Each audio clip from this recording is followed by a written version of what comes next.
حضراتو دا ګیره خریلو څه دغه خبره ژره خریل دا په لمانځه کې د لمانځه دپاره حرام او ناروا د شپې او د ورځې دپاره هم ناروا د ابد دپاره دا ناروا دا ژره پرېښول داسې نه ده چې دا سنت ده بلکې دا د واجباتو څخه ده کتاب شخصیه مسله راوړي چې پرېښول د ژرې واجب دی واجب دی واجب دی هسې مشهوره سوې ده په عالم کې چې دا سنت دی د هغه معنا دا ده اثبات یې په سنت سوی دی یعنې په احادیثو مقدسو سوی دی ژره خریل که سړی خریلی وي لمونځ کې لمونځ یې سي دی حزه باندې کومه ټکه نه شوه کېږي هم په دغه خاطر چې دا سړی خریلی دی دغه ناروا دی او په سرتور سر باندې که یو سړی لمونځ کوي هغه مکروه دی بلکې دی به لنګوټه تړي او سر به پټوي د جمعې دپاره راځي چې یو لمونځ د جمعې او سره د امامې چې لنګوټه وتړي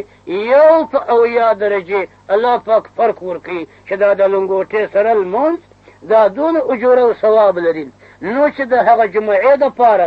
دغه ثواب دی دا نور لمونځونه حضراتو هغه هم دغسې فریضه ده او دا نه ده ثابته سوې چې په غیر کې د احرام رسول خدا علیه السلام دی یا به سرتور سر لمونځ کړی وي یا دې بې لنګوټې لمونځ کړی وي بې لنګوټې ګرځېدل او دغه ګزاره کول دا خلاف دی د شریعت او خلاف د طریقې مسنونې دی باید مسلمان عمامه ولري حدیث مقدس کې راځي علیه السلام مبارک فرمایي وایي عزت د عربو به هغه وخت د منځه ولاړ شي چې دوی عمائم وغورځي لنګوټې وغورځي لنګوټې عربو وغورځولې حضراتو لیکن اوس د هغه امریکایانو غلامان د امریکایانو امریان دي هغه غیور قوم او هغه غیرتي قوم لکه عرب لیکن د داسې اشد کافر لکه امریکا یا بل د هغه غلامان وګرځېده هغه طریقه د علیه السلام یې پرېښو العیاذ بالله والسلام